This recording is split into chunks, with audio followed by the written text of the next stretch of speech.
What's up guys? Good morning. Tayo nga pala maghahatid kay Ate Nata sa kabila. Bali hatid natin ito kay Tita. Ano nga pala, pupunta na nga pala kami dito sa daan.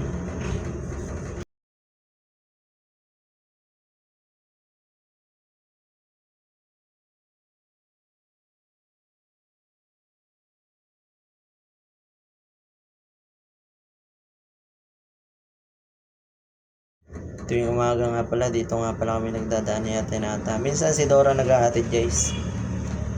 Dito naman makikita yung mga kabahayan papunta kay Tita. At dito nakita ko si Tala Girls at saka sila Bogno at si Banini at saka Auntie Babe. Dito binawa ko ng kanyang bag at si Kuya Kel lang maghahatid sa kanya.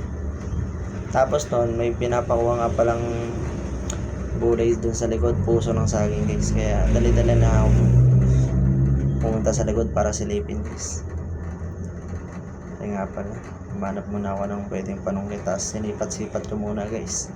Ayan guys, malaking puno ng puso ng saging, sarap yung panggata guys. Ari pang isa, kaso maliit guys eh.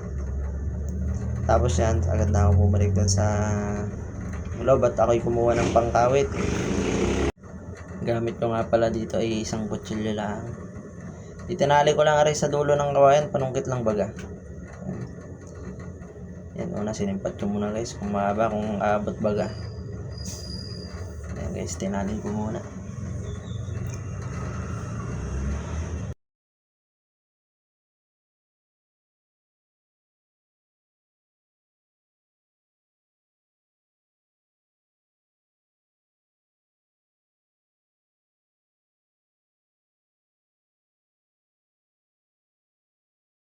Siyempre, nung may tali ko na agad na ako pumunta dun sa kukuha na ng saging guys, ariga.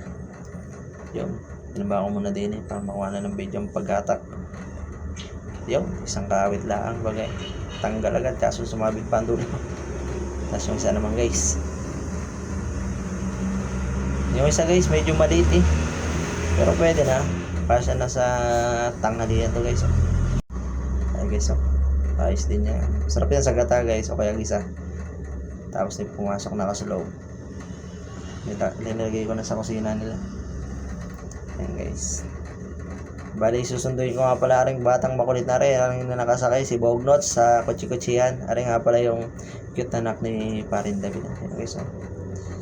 So ito si Bognots, si Bognotin. Ayan o. Tuwan-tuwa sa kanyang bagong laruan eh. Aring nga pala yung regalo ni Lolo niya ng Lolo Bobby saka ni Lola Terenya.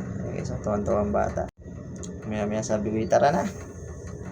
Dahil kanyang nanay inapasok pa. Yung si Dora nga pala nag-aalaga din sa batang makulit na yan. Ayan. So, tapos nun eh, ako'y